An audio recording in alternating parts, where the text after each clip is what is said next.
So Linda Lutton, who's an education reporter for NPR, she did this really interesting piece a few years ago, maybe 5 years ago, and it was about, it was like a documentary with somebody else, but it was a documentary where she had interviewed a family that, many families that had migrated from, I think it was Michoacan, Mexico, to somewhere in the state of Illinois.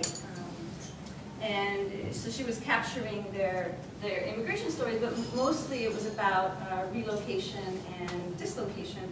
So the ways in which families are existing kind of across the borders. So the ways in which you know, husbands are working in Mexico while their wives and their families are in the United States.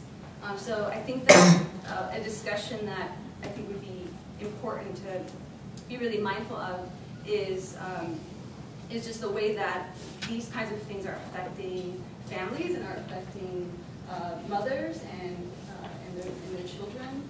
And I think that, and especially right now in this country where, you know, there's a lot of conversation around immigration reform, I think that's a conversation that needs to be had as part of an included narrative. And then the other thing is, and this is, you know, really particular to Chicago, but in other parts of this country, is issues of violence. And you know, so I think that the systems of power that you're talking about is really key. And you know, rather than I think compartmentalizing, how are these different pedagogies intersecting and overlapping, and what is it really saying about the way we exist in the world, these systems of power? So I think that finding those overlaps and finding those you know, the way these things intersect becomes more and more important, you know, especially now. Oh, I remember what I was doing. The other one that I was thinking, partnership. Like, I would love to see more work out there about like what it means to be a partner. You know, whether that be you know, a heteronormative or other, you know, I think that it would be really lovely to see sort of that exposed in some way. Also, just a little, just a shout out to Gabrielle and Hope Esser's show later tonight. They're going to be, where is it at again? The Hills. The Hills. What's it called? Just go ahead. What time? Oh, this show's called Take Aim, and we're performing at 7, 9, and 11. There you go. So you guys should all come to that later. Heartbreak themed. Exactly. Heartbreak. Well, I have an anecdote, which hopefully I can read into it since that's the beginning. You all here? No. No. Okay. I have an anecdote, which hopefully I can weave into this in some meaningful way. So when, you know, I sort of hate to like white people give yourself, but when white people see my daughter and myself, and I'm a single parent, they say, oh, she's adopted, which is not something I like, I'm always forthcoming about, right? Because it's our family and we're not public entertainment, right? Or okay. There's the idea, because of our difference, that people have access to who we are and what our family is about. She's adopted, and depending on my mood or the tenor of the question, you know, I'll answer it or I won't. When I meet Ethiopians, they say, who's your husband's Ethiopian? So there's first of all, there's, you know, an understanding of a white body can have a brown baby. And I say, no, I'm not married. I'm a Ethiopian husband. And so I bring this up. I don't think I can catch my work, but there's a sort of place that my family exists, which is sort of always kind of between places. And that when people are encountering us for the first time, we have to kind of make ourselves illegible. And for me, this sort of speaks to like my investments in feminism and discussions about race, and like the ways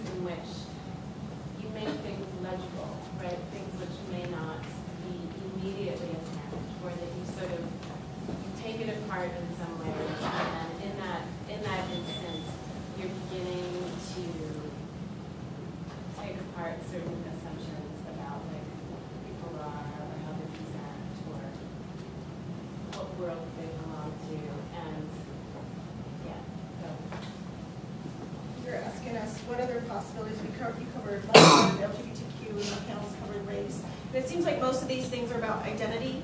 We may have a tendency to like talk all of us about our own identity and how we are positioned.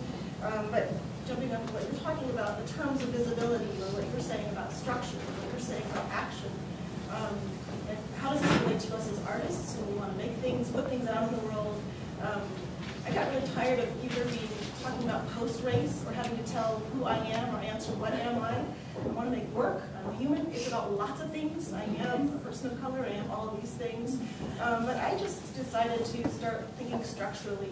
So forming an association of critical mixed race studies and conference and journal within College Art Association. I know a lot of you are attending that. We started the SCIAS Work Asian Arts Network. So these are concrete networks of things. We can get a panel now. We have an affiliated session, so we can have a panel within CAA, and it's a network of artists and curators and historians. And from that, it's just sort of generative. So it's really, really specific structural things to change how we can negotiate the terms of our visibility. So it can go way beyond me having to tell you who I am. I can actually, make work hopefully in depth. So that's a practical answer. It's also, it's a perfect transition for us to end on kind of a different note. So gender and racial justice possess a very serious level of criticality. It's serious, it's arduous analysis. Like Laura said, it's a lot about who we are, and we want to get beyond that kind of conversation. So I wanted to know, to what extent, if any, does whimsy or wildness or pleasure or freedom or transgressive play play a role in the work, your work?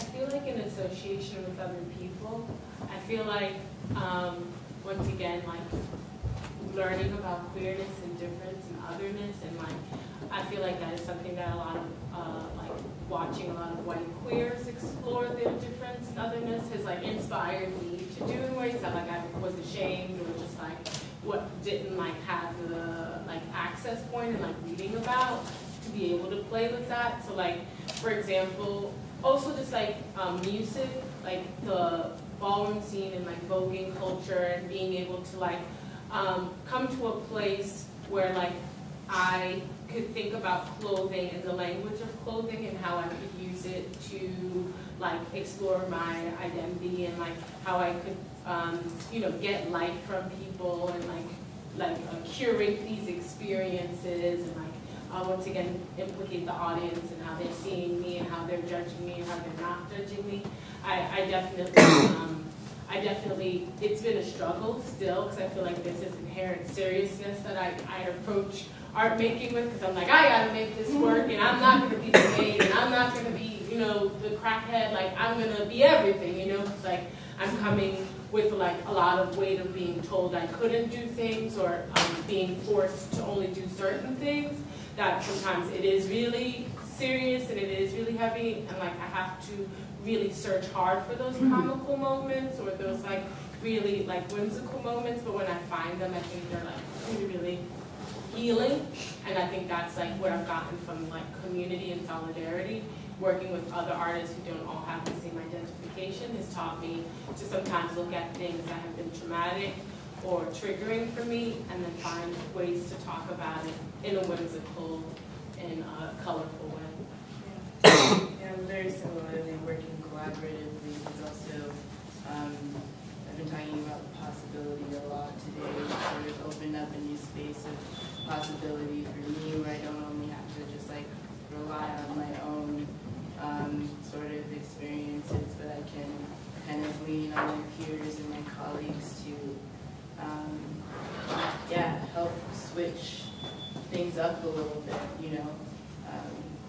so yeah, collaboration and community is definitely key. I think it's important to, you said wildness, and you said whimsy, and all those really beautiful words, and I think that those are really important things to keep, right? That we're all talking about these really heavy issues. And I think as at least for me as an artist and as a maker, and for those folks that I'm working with, I think we really value a sense of play and a sense of freedom. You know, that it's a real sense of freedom to imagine, right? Like Bell Hooks and Black Hooks. But so like I really, you know, I think that's really important. My mom was a clown, like a real clown. She was a professional. And I always thought, no, she really was a professional clown. And I talk about her a lot, and I always talk about her a lot. But she was a real, I think, example of somebody who, you know, is really committed to teaching, is really committed to being, you know, a role.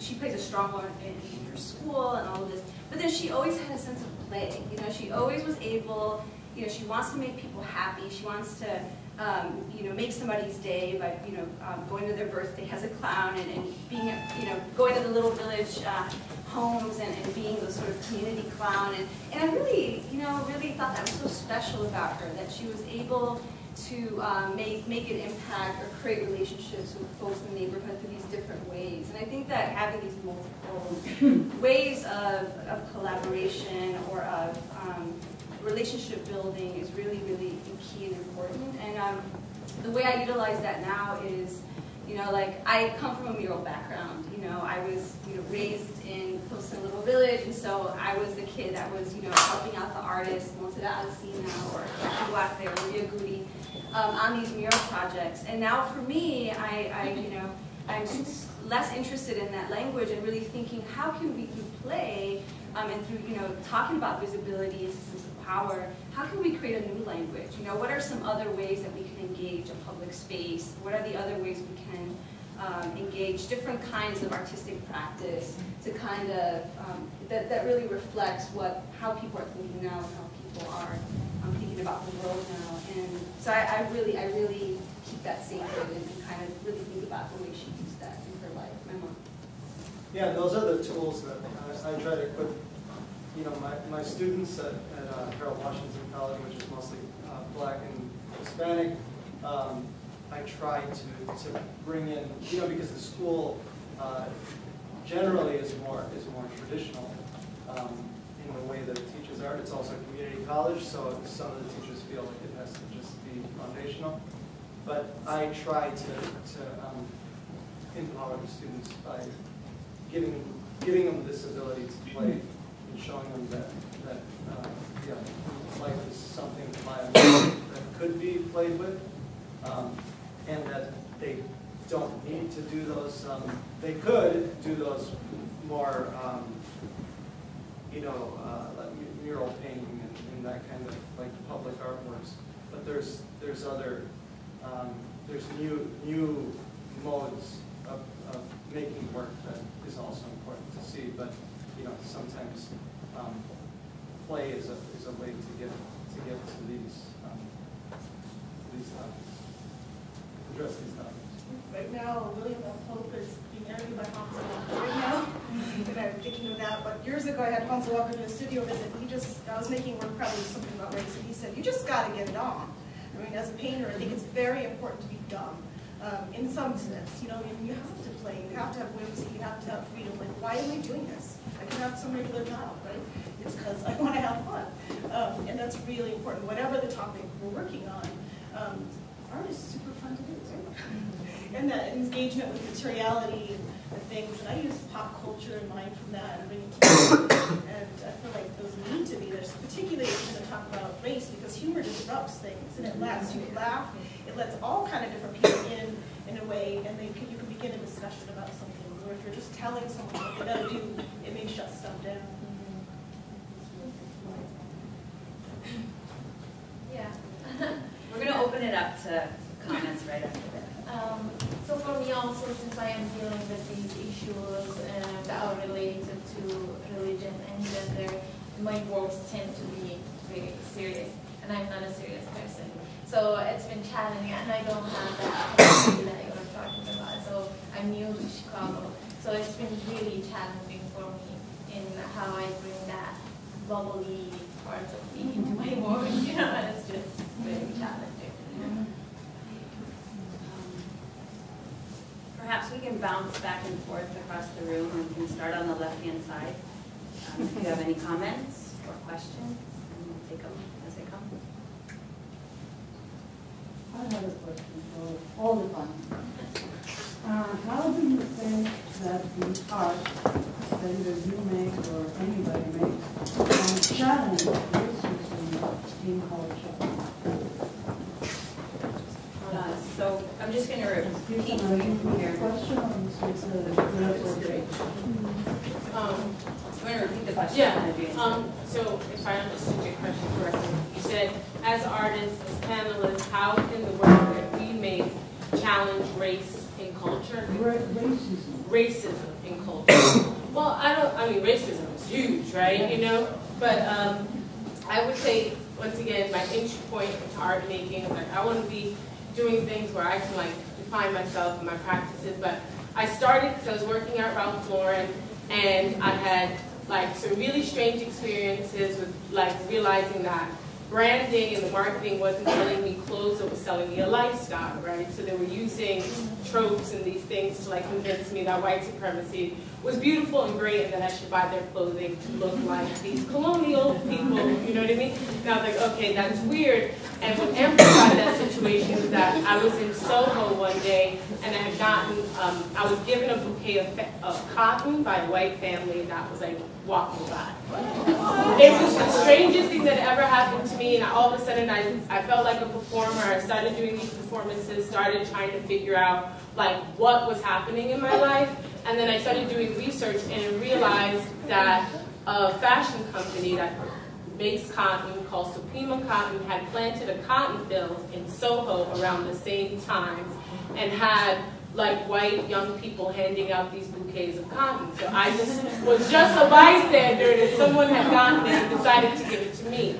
And I realized that by just talking about this experience and kind of like the absurdity of everything that I just told you, right? Like working at this store and putting myself within a narrative that never expected me to be there from the beginning.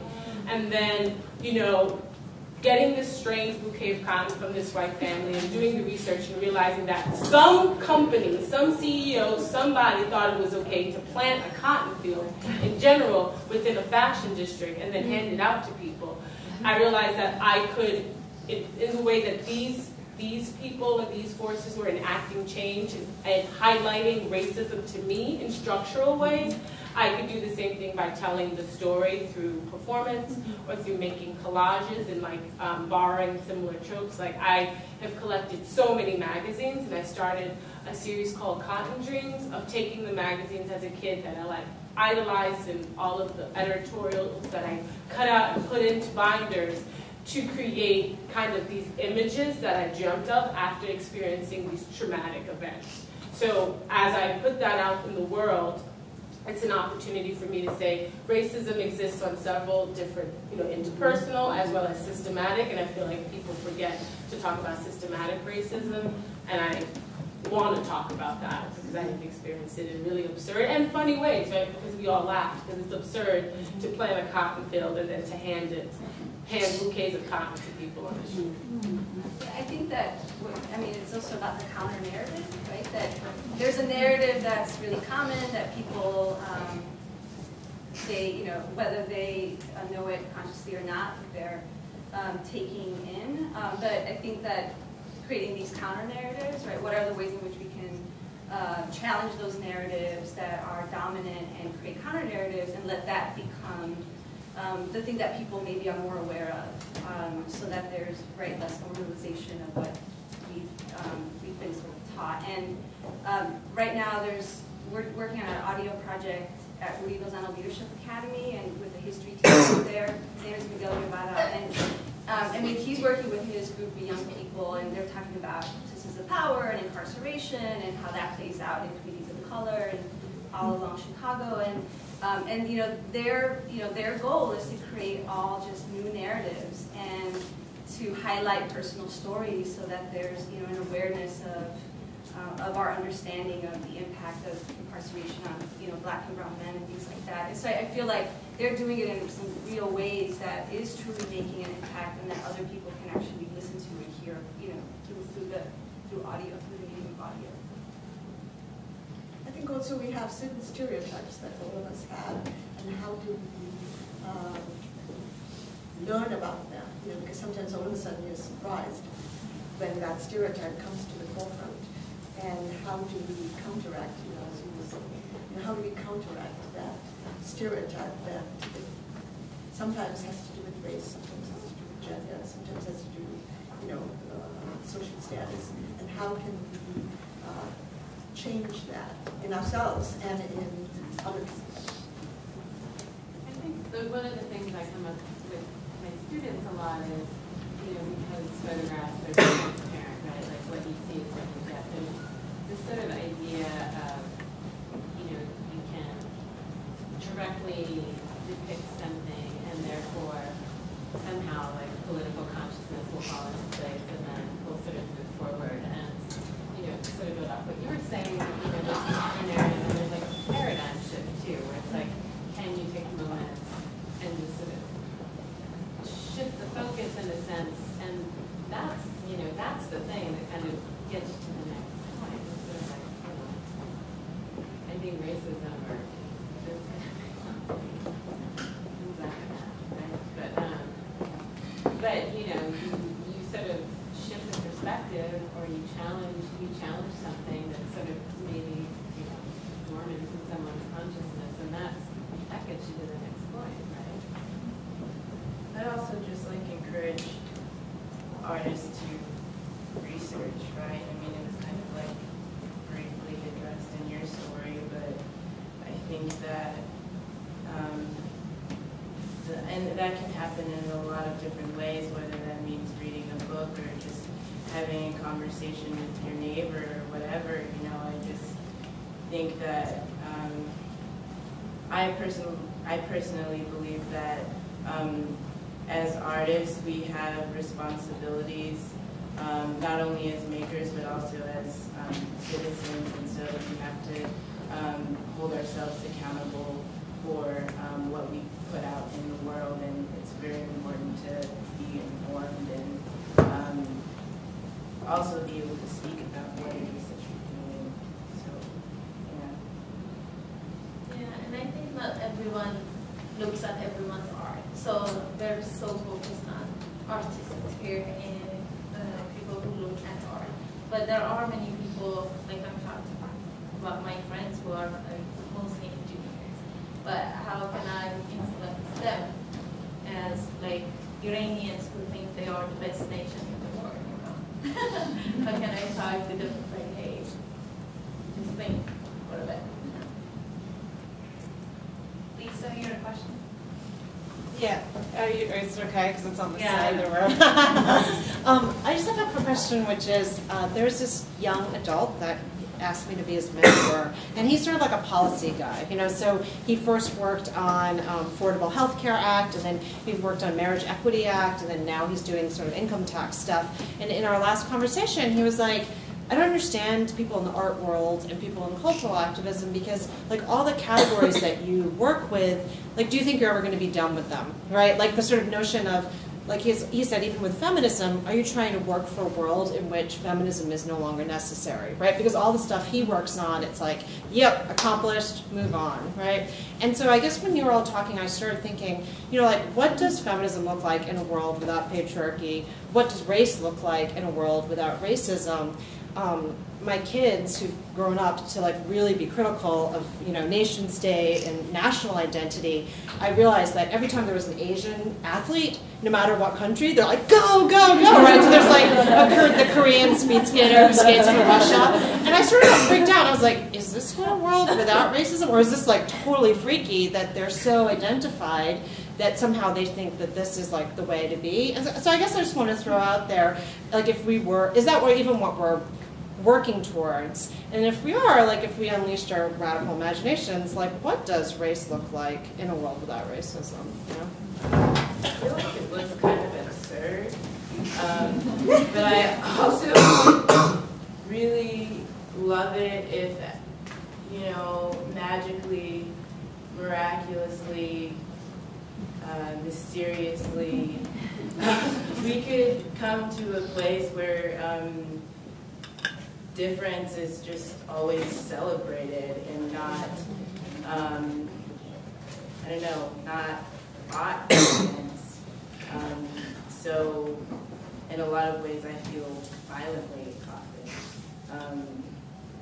So yeah, that's how I... Yeah, my kids, I never taught them how to speak Spanish just because it was too much work. But I'm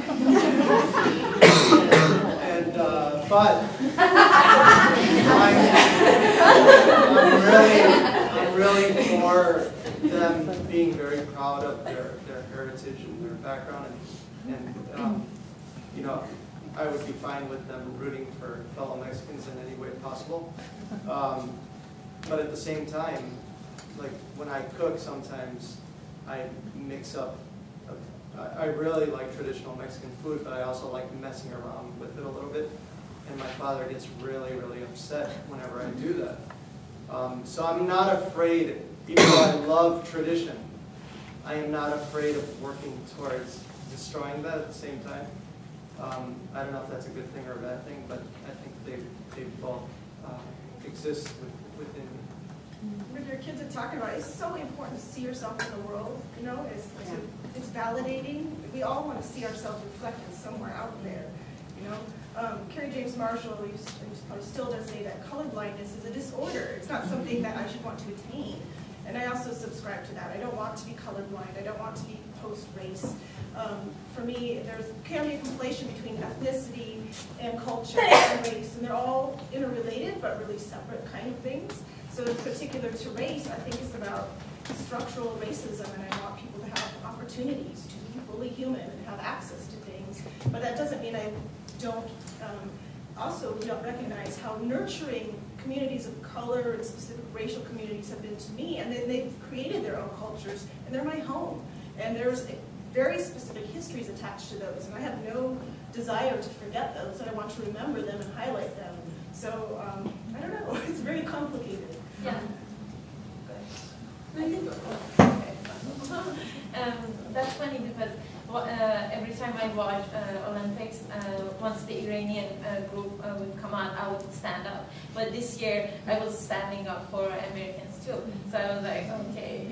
So you're right, that's just the encouragement that I feel to vote now after living here for 10 years. It's funny, as soon as you started talking about like the world without like race and stuff, I started to think about like the next part of like, you know, my identity. I always like, you know, because I'm like a black and this, you know, and I started thinking like we haven't really talked about poverty and like class in terms of like socioeconomics here, and I got scared and I was like, wow, that's like one of the hardest things to actually talk about, you know, like all day today we've been talking about like all these things, and I felt like relatively comfortable at times, a little scared, but then I was like, wow, to like actually talk about how like your financial situation or where you are socially and how that affects your ability to like make art or like receive like services or access, period. It's kind of crippling because we live in a capitalist society. And then I was like, wow, even if we all like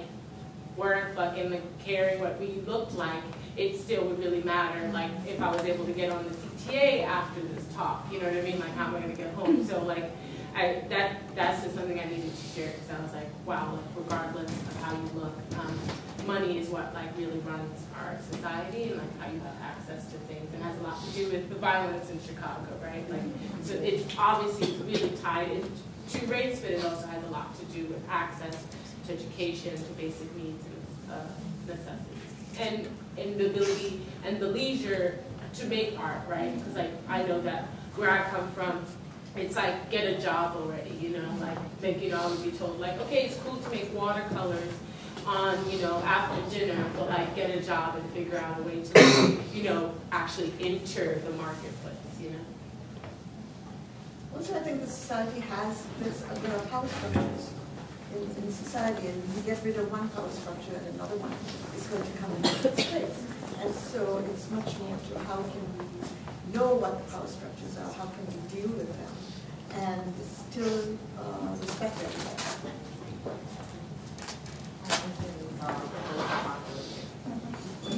Oh, you were writing about race, and I'm like, oh, post-apocalyptic. Thank you.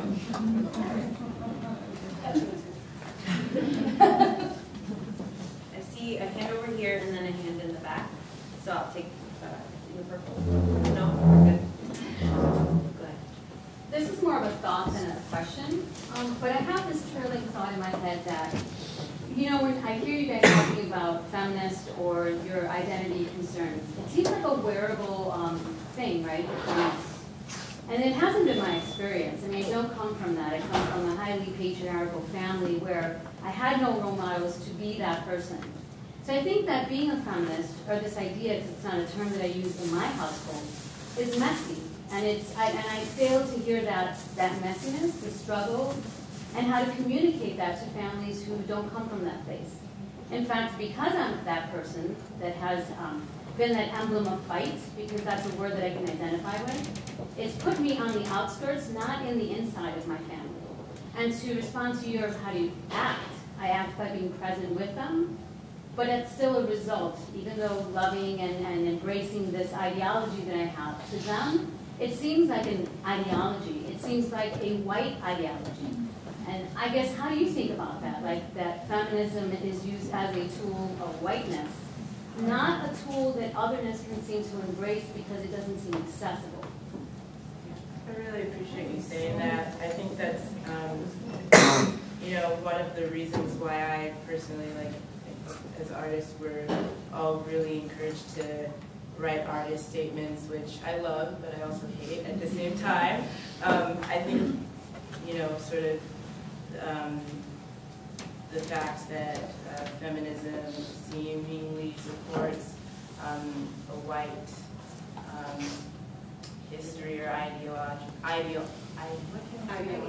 Thank you. I think that's also why I personally have been reluctant to explicitly say that I am a feminist.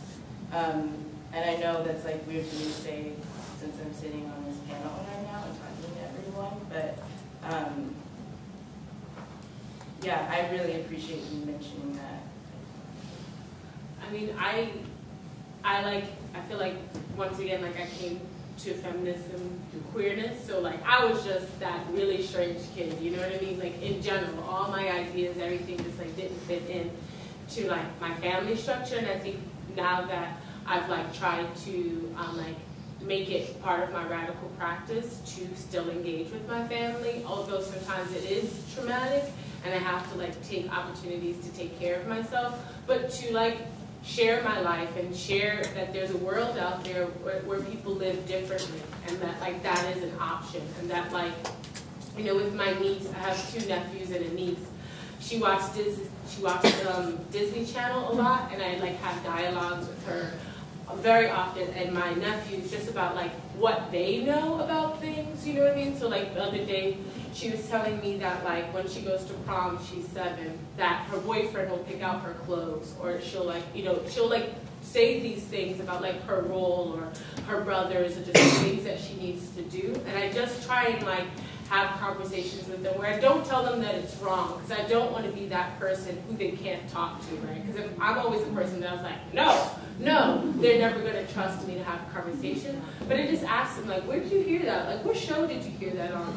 And try and share with them, like, other role models, you know? Like, you know, Beyonce has a song called Grown Woman. Like, just trying to find entry points into their lives so that I'm not like, of course, I am that queer person in their life, but not queer as in bad, queer as in unsafe, queer as in, like, so different that they can't hear me, you know? So I think it's like a negotiating how to speak their language and interject some of the things that I live by, as well as like respecting like my sister's parenting, right? Because like that's also something that, like, you know, you don't mess with how people are raising their kids. You learn that super quick, like where I'm from. It's like, I'm raising my kids the way I need to raise my kids, and I don't want to be the like queer converter.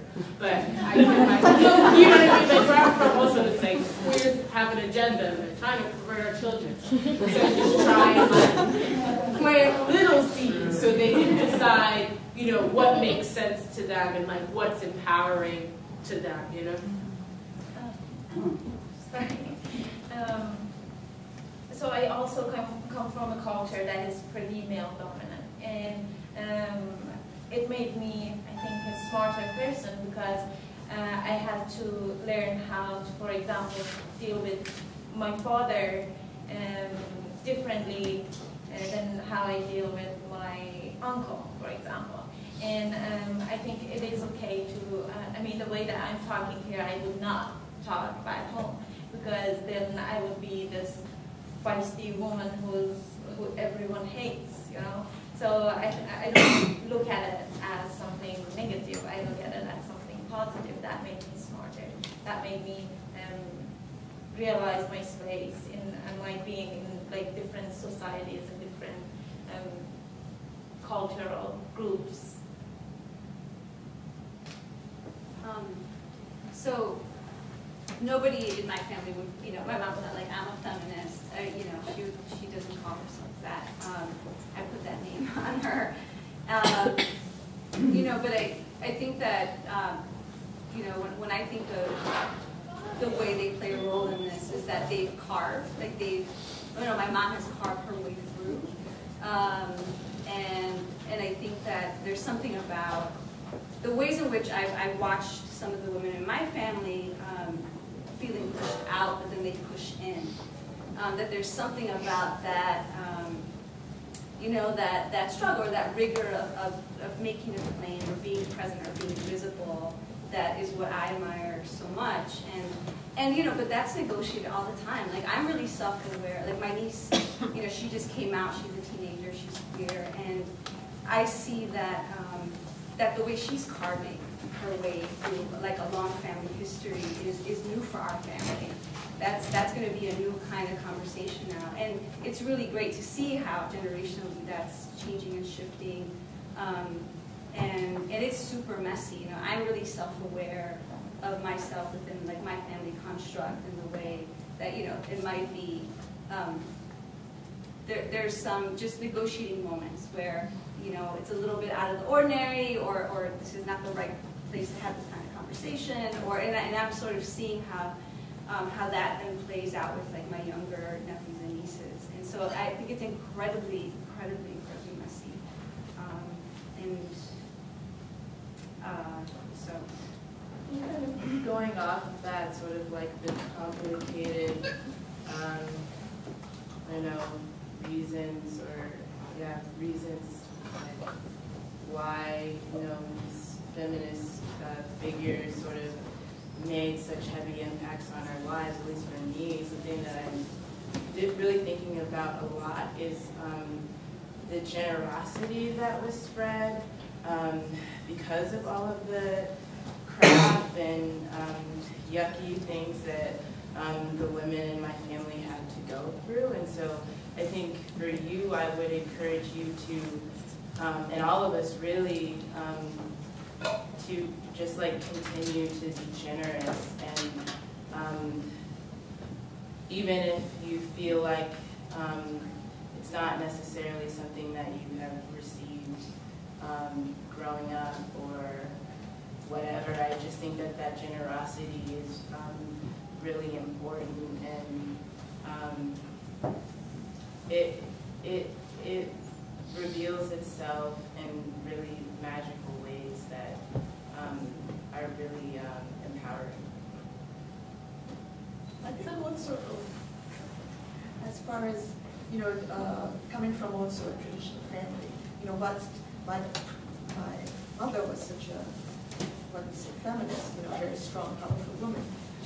The society did not push back against that. So as we all grew up to be, you know, with education, to go our own paths, my cousins and aunts and uncles, you know, automatically sort of thought my parents were not bringing us up well, because there was a certain role of a woman, you know, in society, in Indian society. And I remember my mom first came to visit after we were married, and we were having breakfast, and my husband came down later, and my mom said, he said something about coffee, and my mom said, go get him a cup of coffee. And I said, he's right there, he can get it. And my mom was just shocked that I would say that. And I said, well, he does that every day. You know, I don't get him coffee. So it was, you know, that perception that she had that the wife has to be looking after her husband. And I think the way I worked that was just a slow, constant pushing. You know, where I, as an artist, you know, working really long hours whenever I could fit them in between kids and the house and keeping on so that everyone was aware that this was such a passion of mine that I would wake up at 5 before the kids woke up so that I could have 2 hours of artwork before I could feed the kids for breakfast. You know, so it was just that constant pushing, and I think that helped. I don't know. That's helpful. Yeah, well, it's just good to hear that perspective.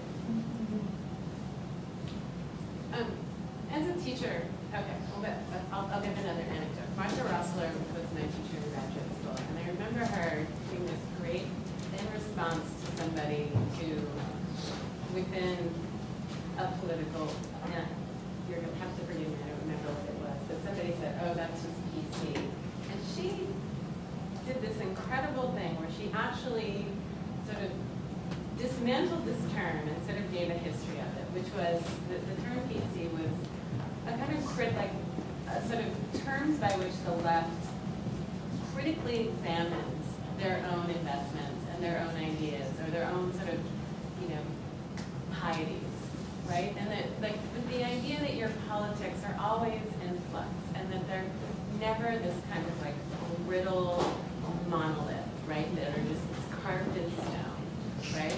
So like, it made a huge impression on me in the time because it was kind of like, okay, so you have to like constantly question and constantly shift. And so the way I sort of like took that experience and I tried to bring it into my teaching is, you know, when that comes up, people are like, well, that's just feminism and that's an ideology. And, you know, I'm like, well, what's your ideology? And there's usually people are like, what are you talking about? And I'm like, well, if I could, you know, if I own this ideology or if this is the thing that defines me, then you clearly subscribe to another ideology, and let's talk about that for a second. And, you know, it's a way to kind of, you know, and I'm sort of responding kind of to your remarks about your family, like, you know, not only do you have to sort of like constantly question like the things that you hold dear and pure or whatever, but, you know, that's also, that's a way to enter into a conversation with people who maybe don't share those same values or same political agendas. And that's just sort of been a useful way for me to kind of get that in my own family. But, you know, to sort of bring up discussions about legibility and politics.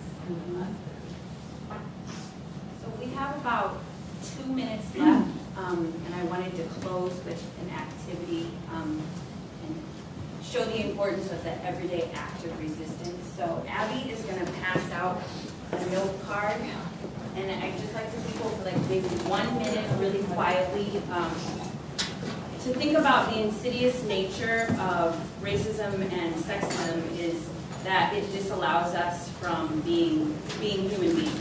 And so if you can just, to yourself, on a piece of paper, write a promise to yourself on how you are going to be fully human. You can just say, I will, and then write the promise to yourself.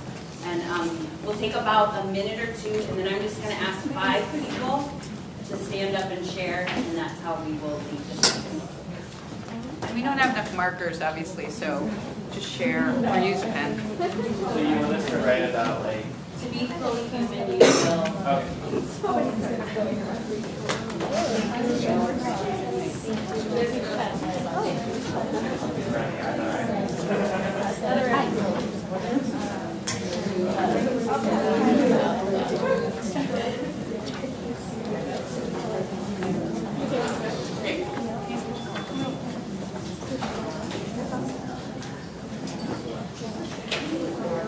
Same idea of marker or... You're scared? Here, 1 marker left. I got a marker, so I need more.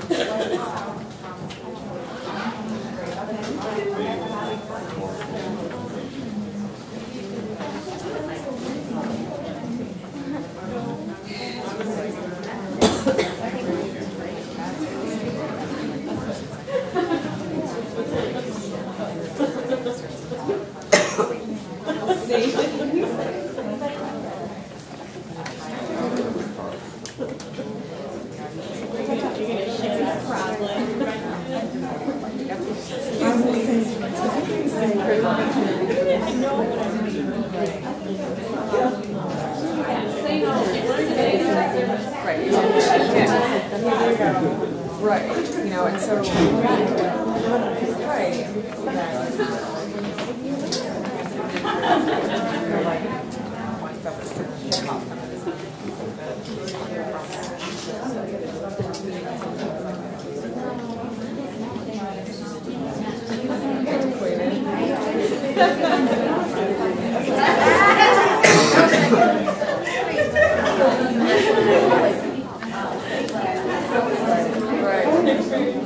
That's also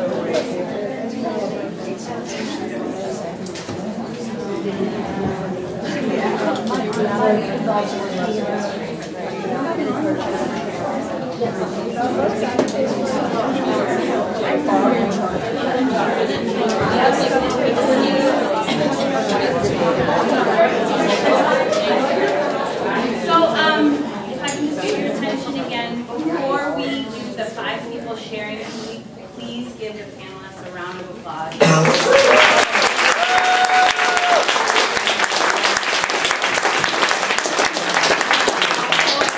And a thank you to Carrie and to Jenny and to Abby for having us.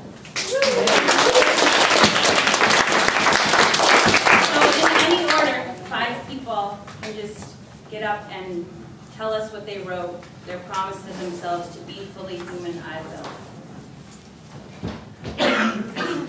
I will stand in my power as a child of the universe and my ability to womanify.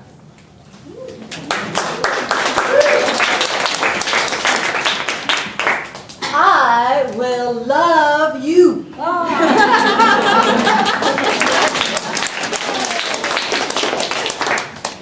You don't love us now? I didn't until just about 2 minutes ago. Now I do.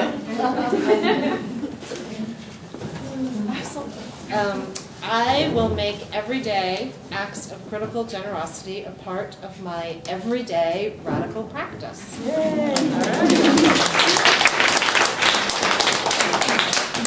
So lackluster. Jenny got so much like riot. Just everyone's like,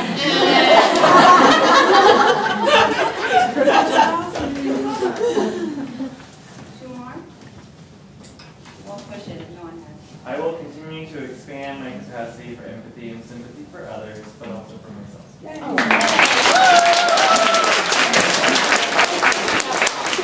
I promise to embody my human by honoring my loving and wild animal ancestry.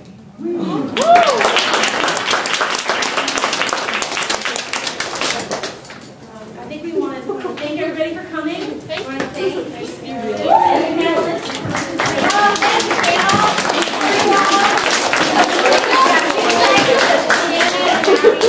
and honestly, I don't think that Carrie and I understood like how. I mean, we knew this conversation was important, you know, to us and our sort of, you know, circle of revolutionaries. But clearly, this is a really important conversation we've had for this whole day. Has been people coming in and out and standing room only, which is like blowing my mind. So thank you guys so much. And we have some wine and please keep in touch with us. Like, please, we need the mailing list. Keep this conversation going. I think next is going to be an all ages t-shirt making potluck. Okay.